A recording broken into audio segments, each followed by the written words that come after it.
Hi Insta8, sorry for not being there, but tonight I'm gonna be your speaker from here. So I'm Arij al-Belushi, known as Mamaasita official on Instagram. I'm gonna talk about my journey on Instagram specifically. When I first started, my Instagram account was private. I only had my family and friends. I enrolled into an online class for makeup by Tamana Roshan, known as Dress Your Face. So there was a contest, well actually a competition, not a contest, for all her students actually to draw this mask on their face. I enrolled into the competition, and amongst the thousands of people I won. And that was my proud moment.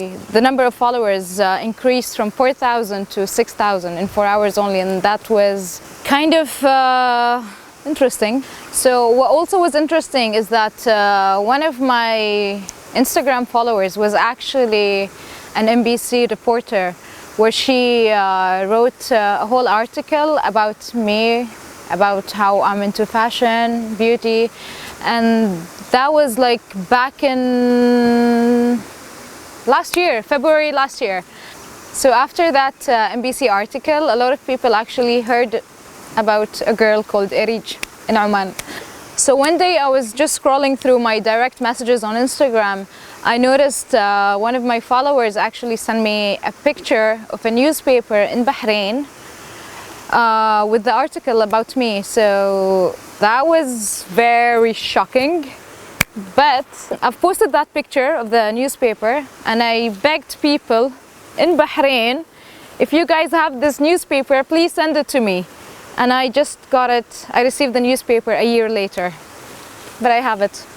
So later on, NBC, actually the same reporter who wrote that article about me, contacted me on Instagram, direct messages, and she said I'm the writer who wrote that article, blah blah blah. Things got pretty viral on Instagram. From that interview, I learned a lesson, because sometimes things get out of context, so you gotta think before you speak. So have you heard of before and after Kuwait? Well, of course, I know you did, because there's a Oman version, Saudi version, Qatar version, blah blah blah. So before and after Kuwait, I put a picture of me and Priyanka Chopra together, comparing us.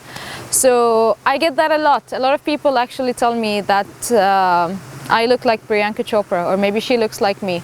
So the connection between me and Priyanka Chopra kind of made this whole social media buzz.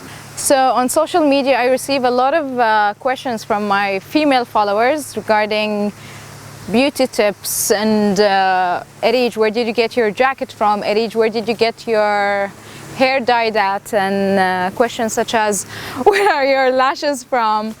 And I try my best to reply to each single one of them, so my followers could communicate with me at any time, and that's my policy. I know it's hard to reply to every single question, but I try my best. Even if I don't reply now, I will somehow in the future, but I will. So there's the social media world, and then comes the actual media world, where through social media, actually, Abu Dhabi TV asked me to go to Abu Dhabi and interview for Al-Damani program with Rafi'a Al-Hajsi, which is one of the highlights. مع الجميلة أريج في الدماني مع المخرج المبدع وائل. See you. So expected to come on TV very soon. Moments being as an influencer in fashion, there was this dress that I wore by Zina Zeki. Actually, there was a video that went kind of viral. I'm not going to talk about that now. So the dress I wore in that video kind of sold out the next day. My proud moments into my social media experience, being picked as an ambassador for by Amal Raisi collection, which is the Dar al-Asil collection, and that's one of my really proud moments. Hi Amal. And another overwhelming experience that is close to my heart is this place. being the brand ambassador of Shangri-La Muscat. These are great moments that have come to me due to social media. Last but not least, Insight is a platform that allows people to give out their thoughts and educate. I'd like to thank you guys for listening to my my journey through social media. I'm currently in Italy, enjoying my time in Torino, but I'm happy to be there spiritually. And Fahmi has a surprise for you guys. Fahmi!